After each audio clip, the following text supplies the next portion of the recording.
But long before the arrival of the white man, a nomadic people once to be found throughout the continent of Africa had sought final refuge in the Namib and Kalahari deserts. They were probably the last survivors of the hunter people that had been persecuted and displaced by the Bantu tribes who arrived from the north. Those who did not manage to escape into the desert were exterminated or enslaved, first by the Bantus and the Hottentots themselves, and later by the European conquerors, who rather contemptuously named them Bushmen. In the sacred mountains which are home to the spirits, the drawings carved into the rock are irrefutable evidence that 6,000 years ago the Bushmen already inhabited these lands.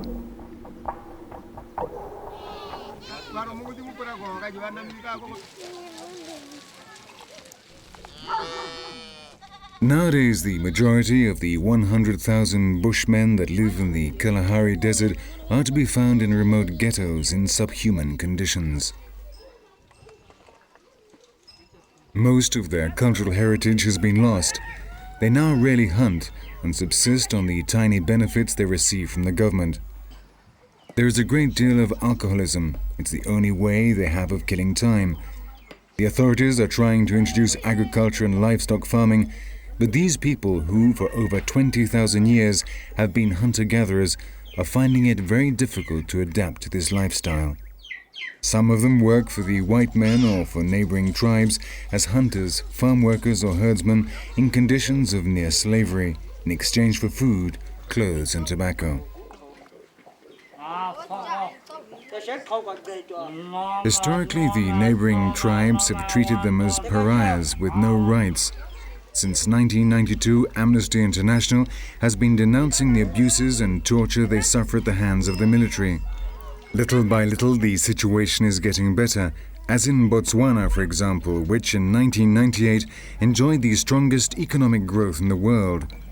But still, the Bushmen are the most extreme example of the poverty and underdevelopment which has not been eradicated.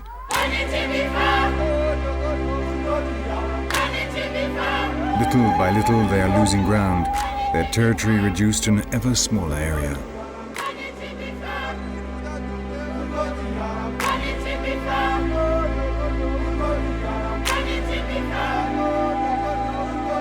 Fortunately, however, there are still families who refuse to give up their culture and their traditions and try to survive in the most remote regions of the Kalahari.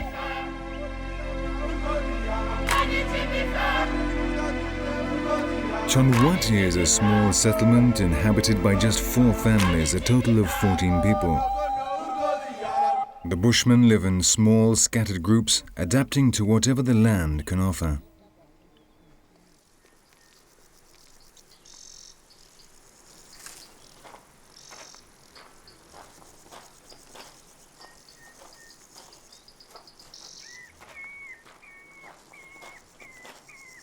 Kushai, Samgao, Tuka and Bo are the heads of the Chonwati family.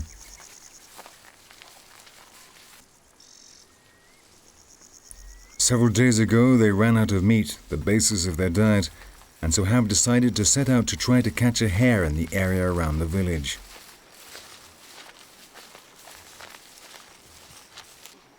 Politically and socially, the Bushmen are organized into groups with no designated leader, though authority is assumed by the oldest or the most skilled of the active members. Each group is made up of a number of hunters, generally related, and their wives and children. The group normally moves around a limited territory, which they don't leave. This is their hunting ground, and though the limits are not well defined, and there is no specific obligation to respect them, other groups would never enter, so no one needs to defend them.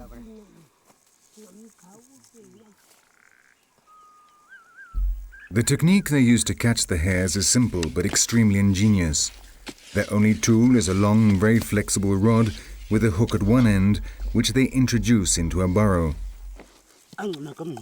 When the pole has been pushed all the way in, the men place the end against their cheeks.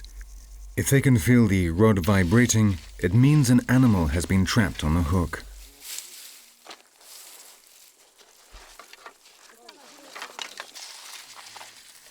No luck this time. The 4 friends return to the settlement with empty hands.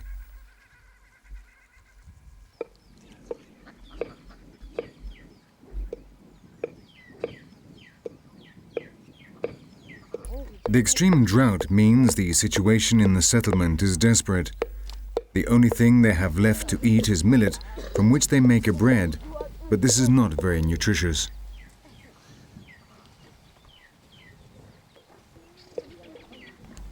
However, they know that during the dry season, hunting is much easier than in the rainy season. Kushai, Samgao, Tuka and Bo have decided to go hunting. At this time of year, the animals all gather around the few pools that still have water, and in all likelihood, they will be able to hunt something decent to eat.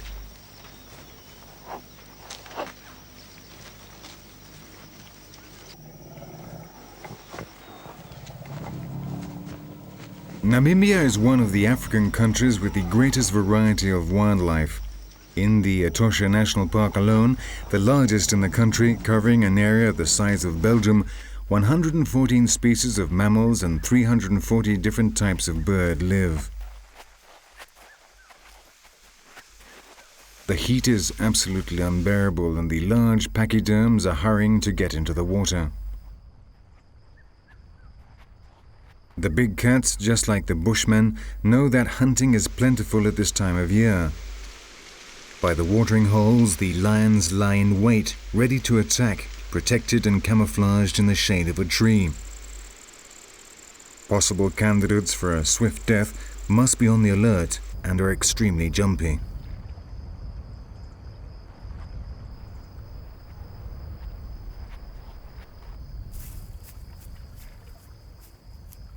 In December, the first rains will arrive and will continue uninterrupted to the end of March.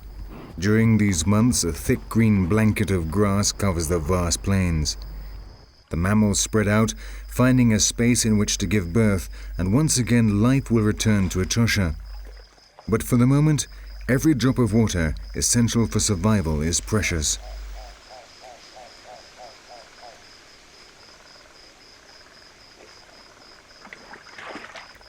Only the large predators will regret the coming of the rains, for then Etosha will become one enormous quagmire, and in those conditions, hunting is an exhausting task.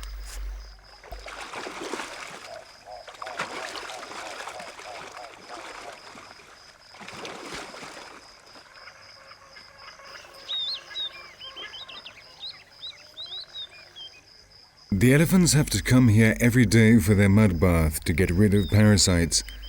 They are the masters of the pool, and when they arrive, all the other animals know they must move aside.